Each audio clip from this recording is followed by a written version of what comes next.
Hello, and welcome to another episode of In My Experience with yours truly, Christine DeGinto. This podcast is a space where I speak from lived experience. The moments that shaped me, challenged me, and changed the way that I understand myself in the world. The awakenings, the breakdowns, the moments that cracked me open, asked me to stay present, be embodied, and be honest with myself. I share my stories not to persuade or define truth for anyone else, but to offer perspective, to explore the gray areas we don't often have language for, to slow things down and listen more closely to what's happening beneath the surface. You'll hear solo episodes where I reflect on my own initiations, spiritual gifts, and the systems that tried to define me. And conversations with guests who have walked strange, beautiful, and sometimes painful paths of their own and come back with wisdom to share with us. I invite you to take what resonates, leave the rest, and trust your own experience as valid. Thank you for being here. This is In My Experience. Hello. How are you? I hope you're doing well.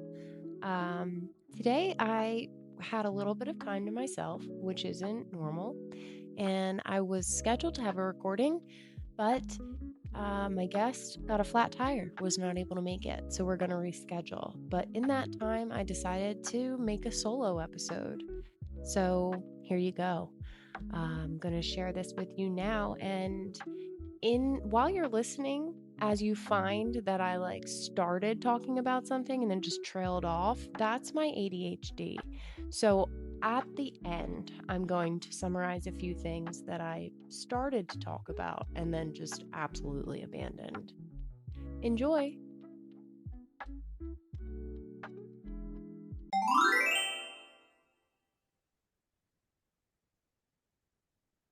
Hey, y'all. I had a recording scheduled, but my guest did not appear. I'm not sure what happened. I'm sure something. I'll find out later, I bet.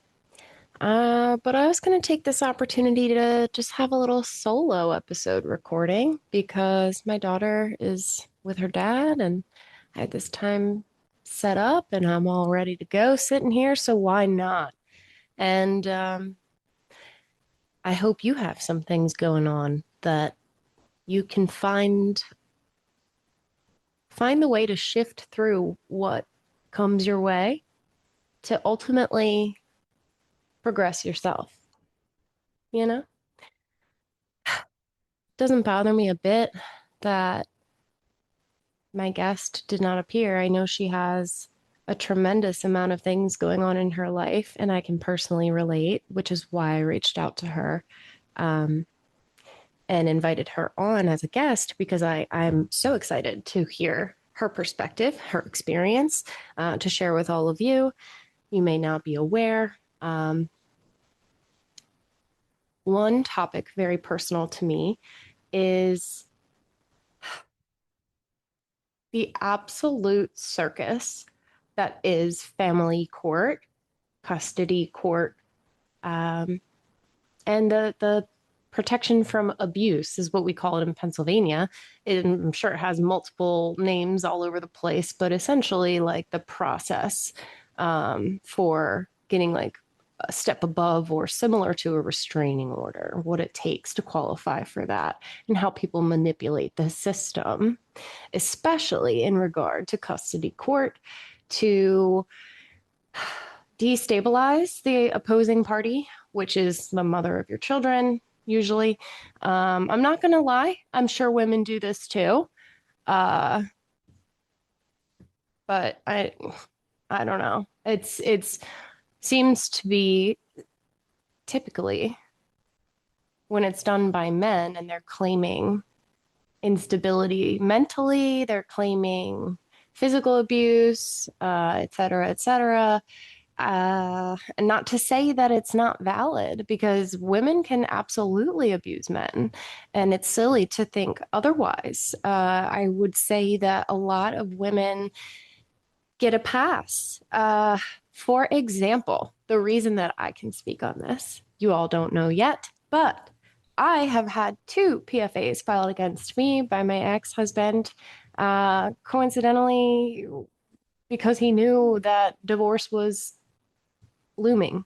Um, and the second one that he did was in retaliation to an investigation. So it really was very clear to me that it was just to get the upper hand. And he had quite a lot of liberty in doing so. I was forcefully evicted from my home by the police uh, twice, told that I was not able to be in my own house. So then I'm homeless, right? I was never actually homeless like on the street, you know? I always have, very luckily, very thankfully, people who looked out for me and are that I'm connected with that recognized recognized the need that I had at that time and supported me, like my parents and my friend and her family. So very thankful for that. But legally homeless. Okay, well, because I worked in business with him for 6 years, I didn't have my own financial stream of income. I worked for that business. So then when I'm legally not allowed to be anywhere near him, how could I possibly work? Right. So then there's loss of income. And with all of these court dates going on, because they're all over the place, and the favorite tactic, the flavor of my situation was constant continuation, meaning right before the court hearing, sometimes even the day of, it's like physically there at court. It's like, nope, it's going to be continued. You have to come back. What fuckery. Okay. So it's all done intentionally for psychological abuse, emotional abuse, financial abuse. I think it's abuse of the law.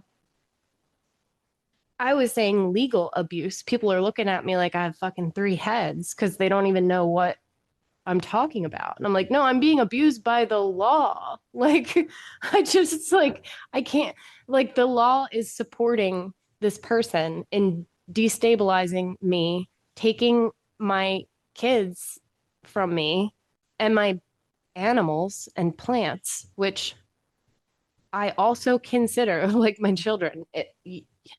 You're getting to know me, but you may not know that I have a very, very strong connection with plants and animals, as well as humans.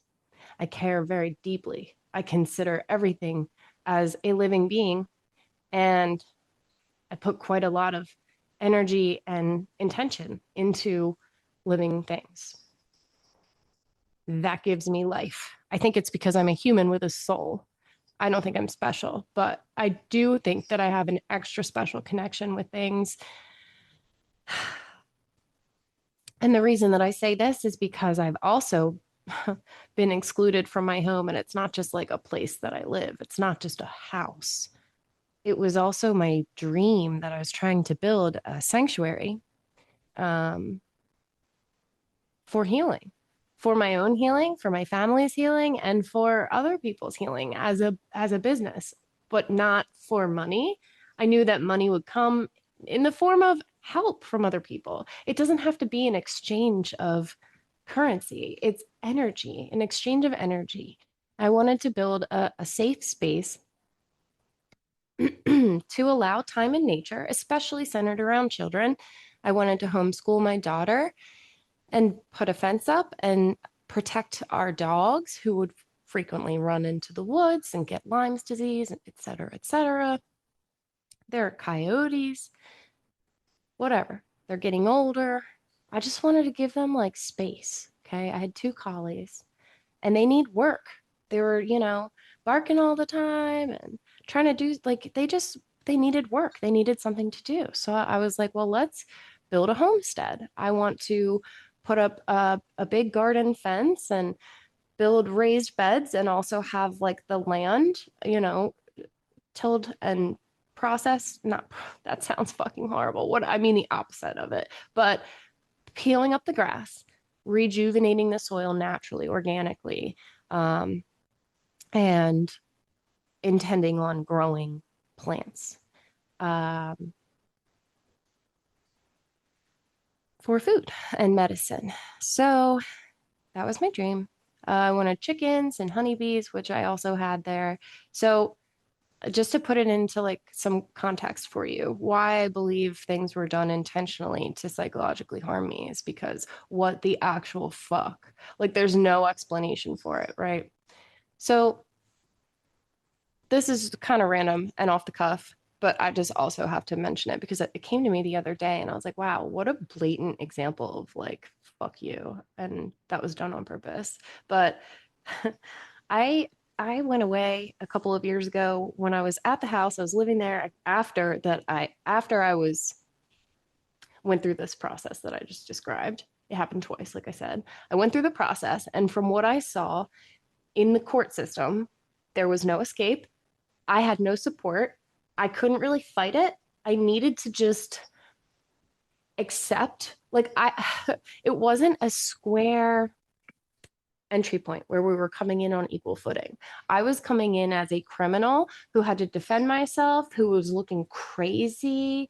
Um, it was like total disrespect of of me, myself, my whole being, everything I stand for and who I am in my soul.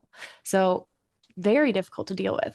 So then I was like, well, I want to fix things truly. I want to make it better. Part of the process of the first PFA, I filed for divorce after he filed a PFA. And then, that was my leverage, but I actually wanted a divorce. I've been saying it for a year and a half prior to that. BT dubs. But actually filed for divorce finally because I was not trying to. I was really trying to like work together and mediate things, but like not possible. So filed for divorce. Then I had leverage, as fucked up as that is. And he says, okay, I'll drop the PFA if you drop the divorce. Okay. So I did that through the lawyers.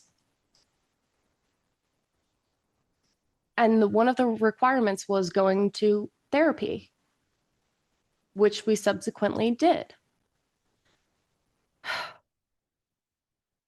It's like they in Pennsylvania specifically, this is what my experience is.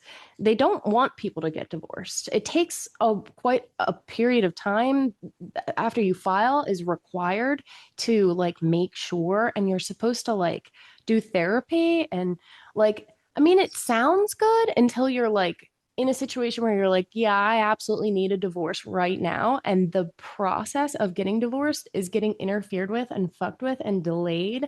And it's hurting me. I'm being abused by this person and I want to sever ties from them. That's where it's a problem. Okay, so you might think in a normal, I don't know what normal is, but in a normal relationship where two people say, okay, we're no longer going to be together. Let's do this rationally, which is what I was trying to do. I wanted to buy a townhouse or rent an apartment so that we, as the parents, would be moving back and forth, and our kids didn't have to move or be split or have major changes. That was not possible. I wanted to have the house to build the homestead because that makes sense. I also have the capabilities of doing that. Like I know how to run equipment and I have my own knowledge. I've invested in many, many resources like to be able to plan out this garden. I was very, very detailed and I had a system for everything. The irrigation, it was going to be as natural as possible. And the whole loop closed itself with the chickens and composting and having everything really as natural as possible. Especially after my awakening, what I realized was that is the only thing that matters to me is that I become more aware, gracious, like have gratitude for, and then embodied. The gifts of nature and the gift that it is to be a human being on earth, especially right now. We are fucking magic and we can do anything. We just have to look to nature. She knows. Okay, so don't want to be like you may not know me. I just want to say you if you want to get to know me, you will have to understand I am all over the place. My mind, I'm ungrounded, as you say, right? It's my I channel all kinds of things. I let things get picked up and I let things get put down. Sometimes my mind just gets like wiped in the middle of what I'm talking about. I'm crazy. It's fun. I hope you're here for it. Um, so back to the real serious conversation of like I wanted to build this space. We had everything necessary. Let me remind you, we ran a landscaping business. So we had access to dump trucks and equipment like skid steers and backhoes, and we had everything necessary to do this and all of the materials. Not a single day did he contribute to anything. He would also restrict my access to equipment, like take it. If he got mad at me, he would take the skid steer that I was working with, and then I would have to do it by hand because I'm a toxic lover. I'm an Aquarius sun, Aries moon, Gemini rising projector. So, period. Take from that what you want. I will get what I want, and what I want is for fucking everyone. Okay. It's not ever a selfish motive unless it's self care. Cause it's like I've also understood after going through so many years of emotional neglect and um, psychological abuse, just some financial insecurity from someone who I did the opposite. Like I built his business with him. I taught him and helped him gain financial security. I had a credit score of 805 when I was 33,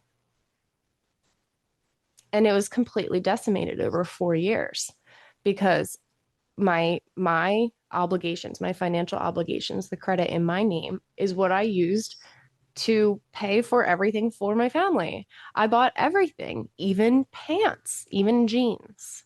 Like my ex could not even buy his own jeans in his own size for some reason. And that's another thing I feel like is on purpose. It's like, oh, I need you to do everything. And then I become so busy, so overwhelmed that I am now blind to the external world. I'm so burdened by all of the things that I have to do.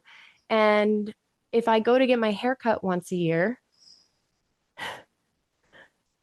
guaranteed 30 minutes in, I get a phone call with my kids screaming in the background, crying, and him saying, when are you going to be home? Well, I like to dye my hair. I've done it since I was 14. I maybe get my hair cut once a year, like dyed and stuff. It takes hours, it takes like 4 hours at least. Like, depends on the process, depends on everything. So 3, 4 hours once a year. Couldn't do it. Stressed out the whole time I'm there, getting phone calls nonstop. When are you going to be back? Not a care in the world about how important that is for me to feel good and look good. Thank you. I'm so glad that I found love with someone who doesn't give a fuck about me. But I'm not complaining about him. I'm saying I allowed that for myself. I fucking allowed that. What does that say about me? That's kind of what hurts the most is like when I felt betrayed, like he's totally and he had no care in the world. Like when after the 2 month period that I was restricted from my kids, my house, my work, everything that I lived for and did at such a high level, at such a hard pace, going from 100 to zero, it created a spontaneous Kundalini awakening. It created psychic gifts coming online. It created my intuition being so loud that I could no longer ignore it because my spirit was like, what the fuck? Get out of this, right? So that's my spirit screaming, and I couldn't ignore it anymore. I tried and tried and tried. I used excuses for years and years and years saying, well, I can't just leave. I can't just stop. I can't give up because there are so many people depending on me. Except that's wonderful. It's beautiful. That's a gift. That's who I am. That matters to me. I'm a very loyal, hardworking person. I care very much about my family. I'm very sentimental. I'm very emotional, but I'm also very powerful. Like, I'll fight for you. I'm one of those people who will fucking say something. I'll do something too. So I'm a good one. I feel like I'm a gift. But the hard thing about that is I can't expect that from other people. And when I looked around and I saw like my inner circle, my partner, the person that I chose in life to reflect back to me my worth and to help me succeed and how he was treating me, it made me feel so sad that I wasn't able to recognize sooner and how bent out of shape I had gotten. It has taken about 5 years to even out from that. It took 5 years to get divorced, by the way. And look at that. What a coincidence. It happened at the same time. Whew. And I'm not trying to trauma dump. What I'm trying to say is there is a tactic that men use through the legal system that is intentional to harm the mother of their children, their soon to be ex wife, in an effort to harm them. I mean, it's about money and it's about psychological abuse. That's what it's about. So, I personally have a very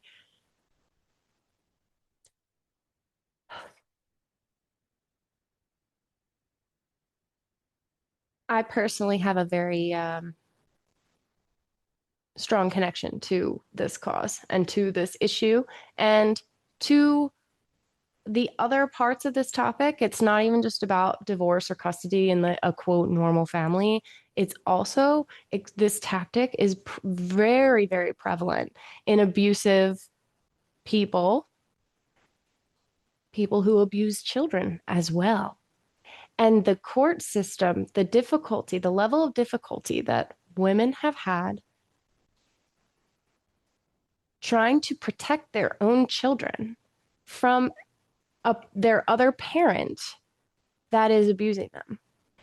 And if you look into Children of the Underground, it was a documentary about Faye Yeager. She not only experienced that herself with her husband and daughter, but then went on to remarry, and she created an underground railroad essentially for women and children to escape the abusive predator fathers who were backed up by the legal system. And it's like, well, you have to be with your dad. You have to go. And it's like, oh, I have to go with someone who's sexually abusing me.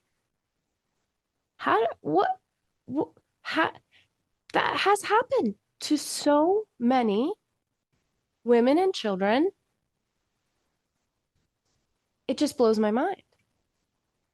The law, it doesn't make sense. It doesn't make sense to me. I always thought that the law was here to help us. I always thought it was to help protect us. And like that's what they say. Like it's fucking not. Not in this case. Not in this case. And with the overwhelmed systems of children, youth, and families, and the corruption, to be honest, to be like absolutely fucking blatantly honest, the corruption, because there are predators that work within that system. And do you think that that's an accident? They have intentionally positioned themselves to be able to take advantage of children or to give people get out of jail free cards. Their little fucking circle jerk buddies, sickos. And we're getting into a lot, but I'm just saying it exists. Uh, years ago when I had my abrupt spiritual awakening that coincided with this extreme level of stress, which I think makes total sense. Like, it could be argued psychologically as a psychological break. Um,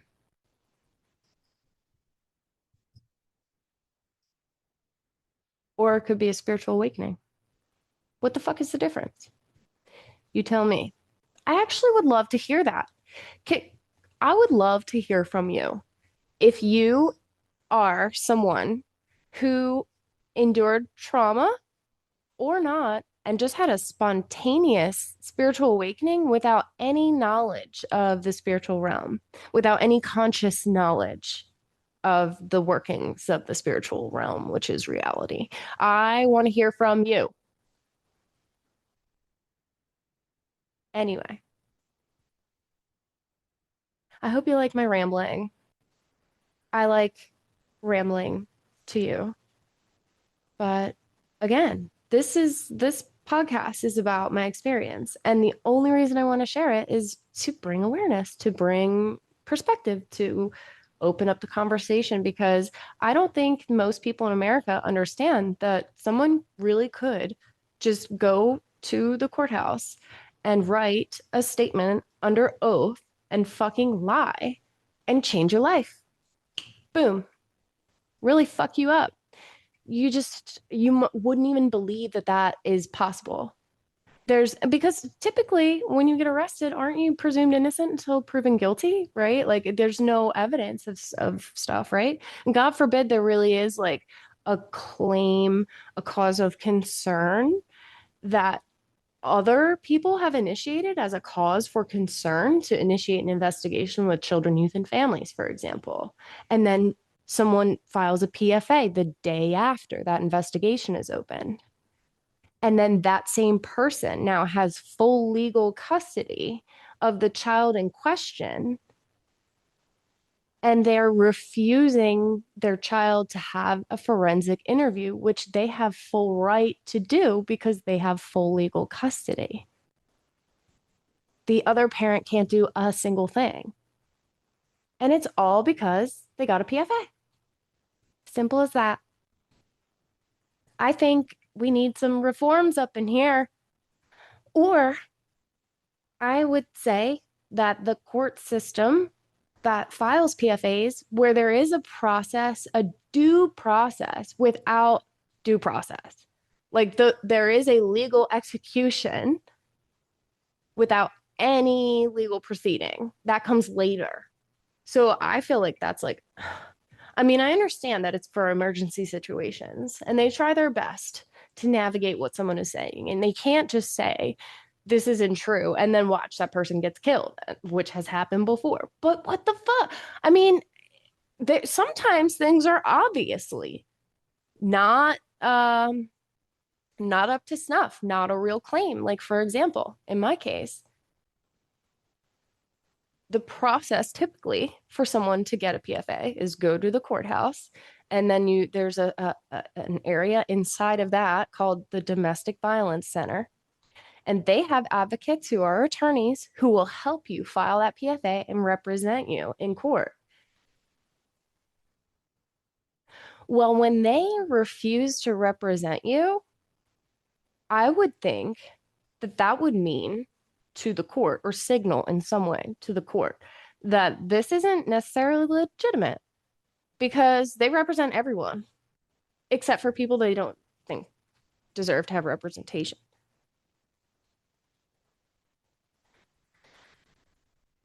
I digress. I feel aggressive. I feel aggressive right now, and I hope I'm not coming off as aggressive.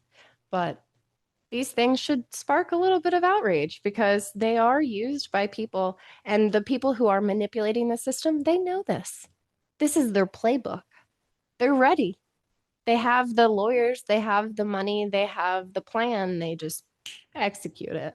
And there's nothing you can do to undo it except wait. And even when you wait, it could come out bad for you. Um, yeah. Or you could violate it and continuously get arrested. That's personally what I did. Might get into that in another another episode. But I don't regret it. I don't regret it one bit. I would actually do it again. My lawyers fucking hate me. My lawyers hate me, especially because I'm like, I don't really care and I would do it again. And I don't mean that to be disrespectful. I don't mean that to be reckless. I mean that genuinely because when the law is not doing what it should to protect a child, I will, even if that's breaking the law. If that causes me to break the law, I don't give a fuck about the law. How about that? I mean, I feel like that's understandable. I feel like we should be that way. I mean, what comes first, the law or being human? Being a human, protecting a child, I think that that is very important. And I feel like in many other cases, things have been understood because of extenuating circumstances, which in my case, I would agree. I received that as well. I was also graciously not punished very severely because it was pretty clear that I am not a problem and that I don't have a history of violence and no one else says anything bad about me. In fact, I have affidavits saying the opposite. They're saying, great things. So, it's difficult. It's difficult in the position of knowing the truth, but having to wait. I obviously had difficulty waiting and I was extremely patient, probably more than most, but at the same time, I did snap a few times. And I think it's understandable. Luckily, I was not punished very severely, like I said. But again, I would do it again. Any day of the week. Any day of the week, baby. Uh, let's move forward to more positive things, I want to say, because these things are what I'm sharing today. I really hope it's not like upsetting. I feel upset. Uh, maybe we need to be a little upset. Maybe we do.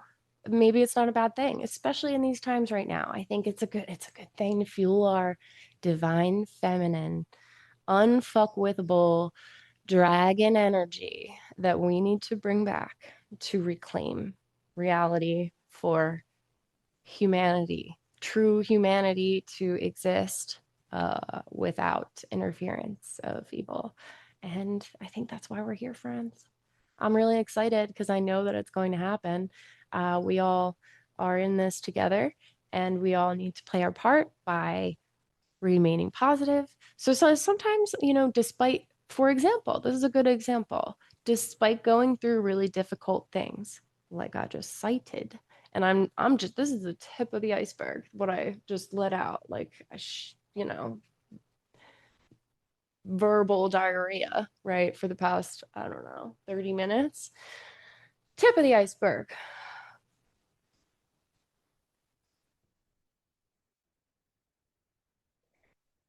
The process of becoming spiritual through this process was so necessary for me. And in that, I don't mean I found a new religion, I found something to follow, I found something to distract me, but the opposite, that I found within myself a higher degree of reflection of what is right and wrong, and to not just blindly follow what I'm told or what is said to be, because things are amiss.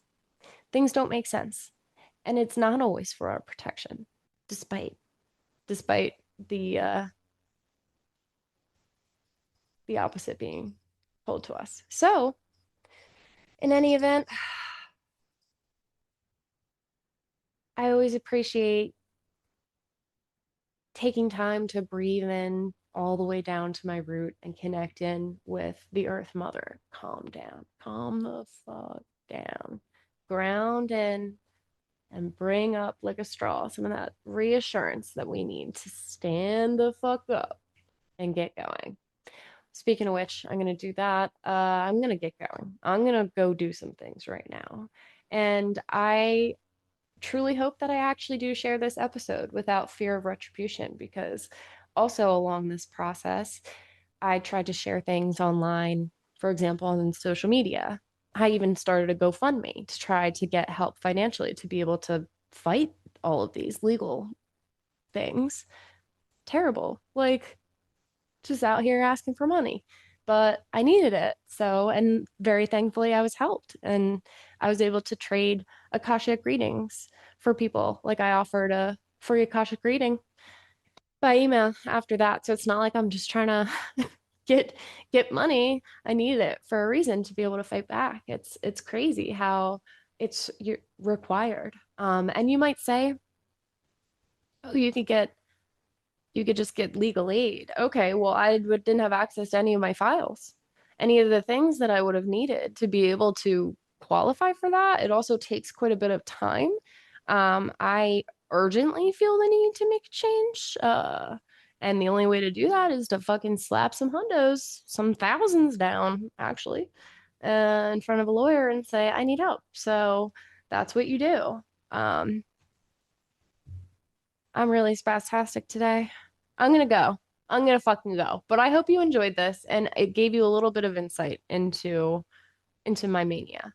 And why I have become this way. I love myself so much and I wouldn't change a fucking thing. All right. Take care. I also wanted to share. This is my baby girl Kit Kat. So whenever you hear this little jingle jangle, you know it's her. Just so you know. She's a warrior princess. All right, all right, all right. Like I promised, my ADHD took me all over the place, and some of the things that I was talking about, I just straight up left behind. About 8 minutes, 30 minutes in, 8 minutes, 30 seconds in, I was talking about when I went to Sedona. What I was trying to describe was I had a nursery full in the garage. I had many, many different plants, food, and flowers. And I had been nurturing them for months, every day, lifting up the garage door, making sure they got enough sunlight, watering them, keeping them separate, giving them enough space and air circulation, you know, as a plant caregiver does. While I was away for 3 days, the garage got, quote, cleaned up. All of the plants were squished together. No light, lots of water. Guess what happened? They all died.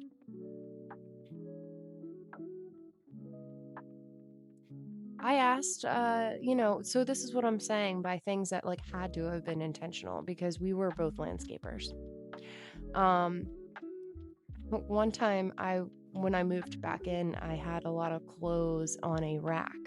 My nicest clothes were on a rack, and I made a room downstairs to have my own separate area. And eventually something happened, and my ex carried that clothing rack with all of the clothes on it directly up to the attic.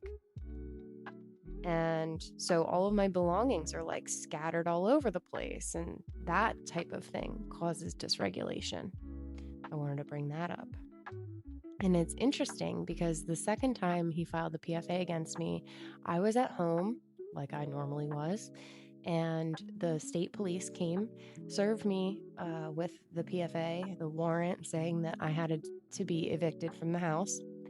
And there were two police officers, one that I had become very familiar with because state police, they don't have that many officers. And in my area, we didn't have a township with a police department, so it was the state police, and it typically required more time for them to respond, and also the more you called them, the more frequently you saw the same people. That eventually helped me because that officer that I'm talking about made a statement on my behalf because she was able to see, because she responded so many times, she was able to see what was really going on, and she spoke up for me, so I appreciate that. But when she responded with her, I believe he was the supervisor of the troop, came to evict me, he was looking at my books on my bookshelf and he said, "Who's the beekeeper?" And I just started bawling, crying. And I was like, I'm the keeper of all living things here, and everything is going to die. And he probably thought that I was being dramatic, but I was actually speaking from experience. And I was correct. I think all but 3 of the 12 chickens that I had died. And then that winter, the bees died. All of the plants were neglected and died. And for me, I take that very personally, very, very personally. And there's no justice for them. So I just wanted to load on more for you guys here at the tail end to really rub it in. I'm just kidding. No, I just wanted to express, there are a lot of things that I feel have been done that were really, really wrong. And it caused a lot of stress and strain, and death, destruction. So I just wanted to acknowledge that. And I promised myself that in the future, I'll never allow that to happen again to anything that I am in charge of or responsible for. So that is my commitment that I make to myself and all living things. And I trust that I'll be able to build an expansive, exquisite, self-sustaining, naturally responsible, full of reciprocity environment for myself, my kids, and anyone else that we welcome into our space. So have a wonderful day, and I'll see you next time.